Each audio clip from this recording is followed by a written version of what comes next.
여러분 안녕하세요. 지난 2019년은 우주와 관련된 사건이 아주 많았던 해였습니다. 중국의 달 탐사기 옥토끼 2호에 의한 달의 뒤편 탐사, 사상 최초의 블랙홀 사진, 하야부사 2호에 의한 소행성 류구 충돌 실험도 있었습니다.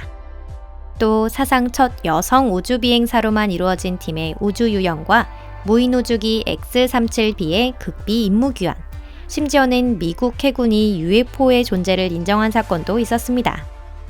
이곳은 토픽입니다. 지금 말씀드린 일 모두 작년에 일어난 작은 사건들인데요. 그렇다면 우주 연구의 큰 발견에 대해서는 어떨까요? 오늘은 이런 큰 발견에 대해 말씀드려 보도록 하겠습니다.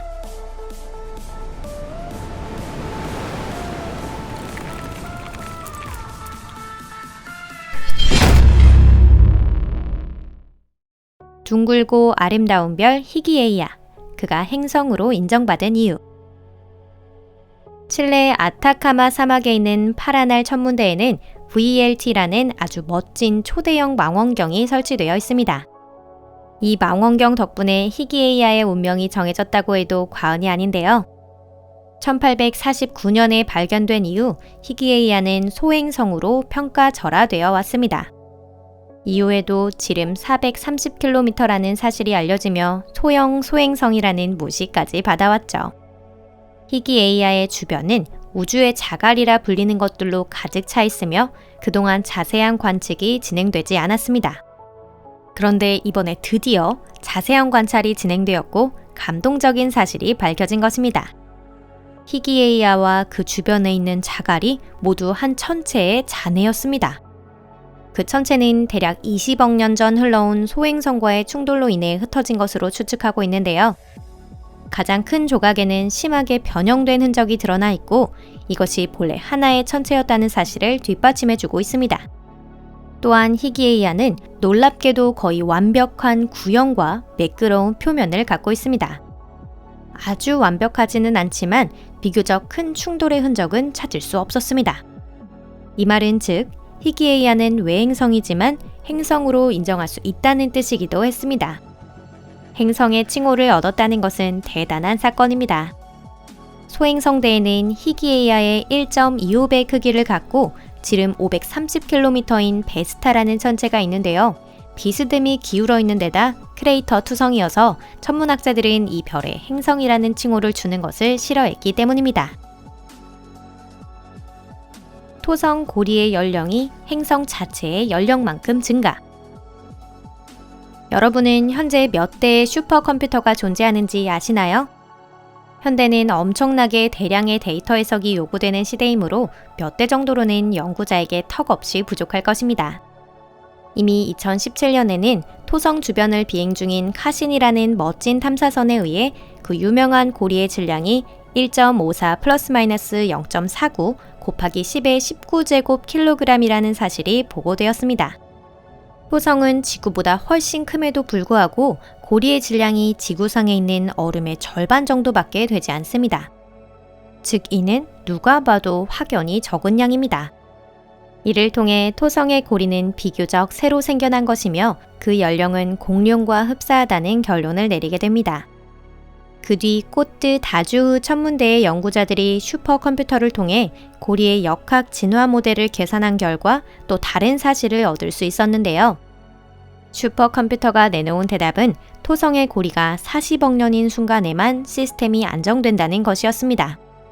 토성 할아버지가 45억 살이니 토성의 고리는 그보다는 그저 조금 젊을 뿐이라는 결론이었습니다. 또다시 세계의 천문학자들은 새로운 문제에 도전해야 했습니다. 바로 오래된 토성의 고리가 새로워 보이는 이유에 대해 누가 가장 잘 설명하느냐는 도전인데요. 사실 카시니는 지시된 것을 계측했을 뿐입니다. 고리의 투명한 얼음 위에 쌓인 먼지와 먼지의 양을 말이죠. 고리의 연령은 이런 간접적인 정보를 통해 도출된 것인데 만약 슈퍼컴퓨터를 믿는다고 하면 이 숫자는 믿을 수 없는 정보가 됩니다. 대체 진실은 어디에 있는 걸까요? 최대의 위성 집단은 토성에 있다고 판명. 여러분의 수학 성적은 좋았나요? 2019년 일본의 한 천문학자는 스바루 망원경의 관측 결과를 해석하기 위해 새로운 알고리즘 개발에 힘을 쏟았습니다. 연구를 거듭한 그들을 기다린 것은 성공이라는 결실이었습니다. 무려 토성에 있는 20개의 새로운 위성이 발견된 것인데요. 게다가 모두 직경 5km 이상의 큰 것들로 그보다 좀 더 작은 별도 많이 발견되었다고 합니다. 결국 위성의 수에 있어서 목성은 토성에 뒤처지게 되었는데요.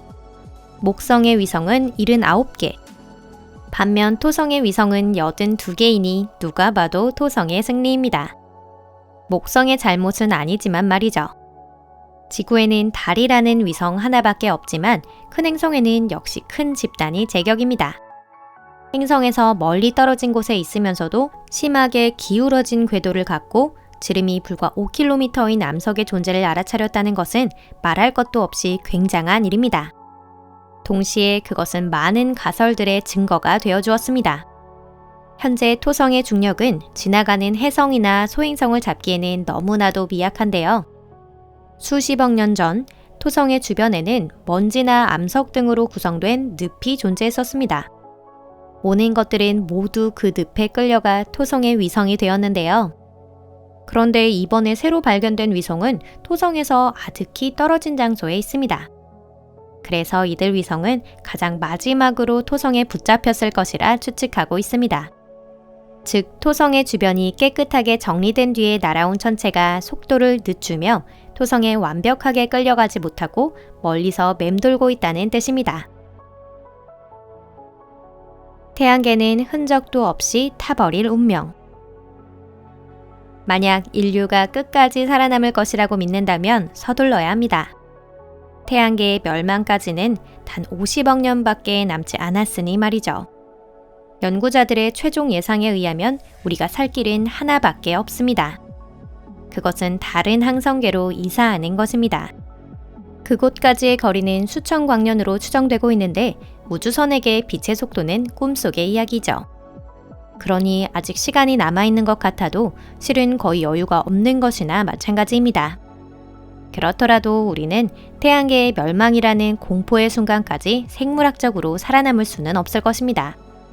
그것이 좋은 일인지 나쁜 일인지는 알 길이 없습니다. 다만 우리의 먼 후손들이 끔찍한 광경을 보게 될 뿐입니다. 먼저 태양이 적색거성이 되면 극렬하게 팽창하면서 모양을 유지할 수 없을 정도로 가열되는데요. 반대로 질량은 줄어듭니다.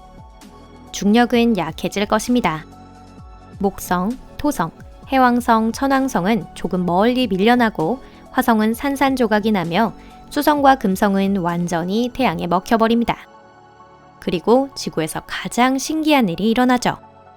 태양의 새로운 경계면은 우리가 지금 있는 곳 혹은 그 약간 앞을 지날 텐데 그때 지구는 맨 앞줄을 차지하게 될 것입니다. 최악의 가정으로 지나치게 가벼워진 태양의 표면이 태양계 전체에 열을 확산할 수도 있습니다. 우선 멀리 있는 소행성을 포함한 모든 얼음이 비등할 것입니다. 탈 것은 다 타버린 한편 혼잡을 틈타 거대 가스 행성이 증발한 기체를 끌어당겨 거대화합니다. 불타는 것도 있으면 커지는 것도 있다니 어쩐지 불공평한 것 같기도 합니다. 하지만 우주란 본래 그런 것입니다. 방금 우리는 같은 상황을 다른 적색거성의 주변에서 관측했습니다. 이곳에는 이제 거대 가스 행성밖에 남지 않았습니다. 태양계에는 새로운 해성을 낳는 게이트 또는 텀블링이 존재한다. 태양계는 두 개의 권역으로 나뉘어 있습니다.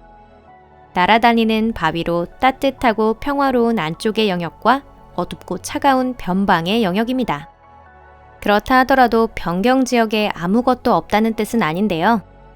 바로 그 지역에서 우리가 있는 방향으로 태양을 향해서 온갖 잡동사니들이 쏟아지는 것입니다. 그것이 특정 궤도에서 목성의 옆을 통과하면 해성이 됩니다. 그런데 이런 잡동사니 중에서 운이 나쁜 것들은 목성으로 쏙 빨려 들어가게 되는데요. 이는 마치 거대 가스 행성인 목성이 동료인 토성과 함께 길을 만들어 그곳에서 누군가가 지나가기를 매복하는 모양새입니다.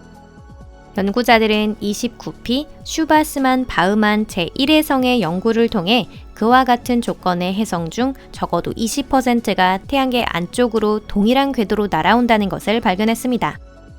이들 해성은 모두 목성과 토성 사이를 지나갑니다. 현재 그것은 태양계 안쪽 영역에 이르는 게이트라고 불리는데요. 매복과 비슷한 것도 우연은 아닙니다. 태양계 밖에는 많은 얼음 덩어리가 떠돌고 있으며 그것이 중력의 영향으로 게이트에 들어가서 가속하게 됩니다.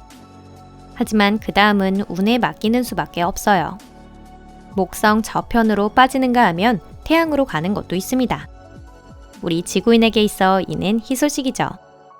해성이 날아오는 대강의 방향을 알면 지구에 날아들 해성을 미리 알 수 있을 테니 말입니다.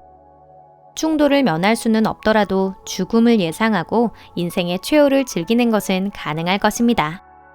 그동안에도 이미 그런 일은 몇 번 있었지만 해성이 충돌하지는 않았습니다. 요컨대 연구자들이 세계의 끝이 온다고 우리를 위협하기 전에 먼저 정확한 계산이 이루어지길 바랄 뿐입니다. 오늘 영상은 여기까지입니다. 시청해주셔서 감사합니다. 2019년은 우주 분야에서 많은 사건이 있었던 해였습니다. 올해는 더 멋지고 즐거운 한 해가 됐으면 좋겠습니다.